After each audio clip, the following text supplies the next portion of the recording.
Quand tu seras décédé, tes enfants devront payer 60 du prix de la maison que tu leur laisseras. Alors, faut s'informer avant de dire des choses, tout simplement parce qu'il y a plusieurs éléments de défiscalisation possibles. Et notamment, il y a de la donation, hein. Tous les 15 ans, tu peux donner 100 000 € à tes enfants. Donc, si tu en as deux, ça fait déjà 200 000 € qui sont transmis sans impôt. Ensuite, il y a la possibilité, non pas par rapport à la maison, mais par rapport à des liquidités, eh bien, de placer de l'argent dans des assurances vie à hauteur de 150 000 €. Et donc bah là, ça fait 300 000. Donc ça veut dire que par an, tu peux transmettre jusqu'à 500 000 €. C'est ça, si tu as deux enfants. Donc c'est déjà pas mal sur le principe. Donc non, on ne paie pas 60% du prix de la maison.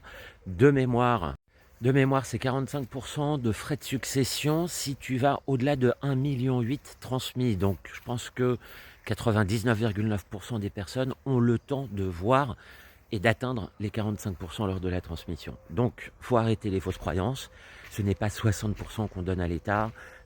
On donne beaucoup à l'État, je ne dis pas l'inverse, mais c'est pas 60%. Donc, transmettre un patrimoine déjà, ce qu'il faut retenir de cette vidéo, c'est que c'est possible relativement facilement, notamment quand on a deux enfants et que le patrimoine ne dépasse pas les 500 000 €. Il y aura zéro de frais de succession possible par la suite.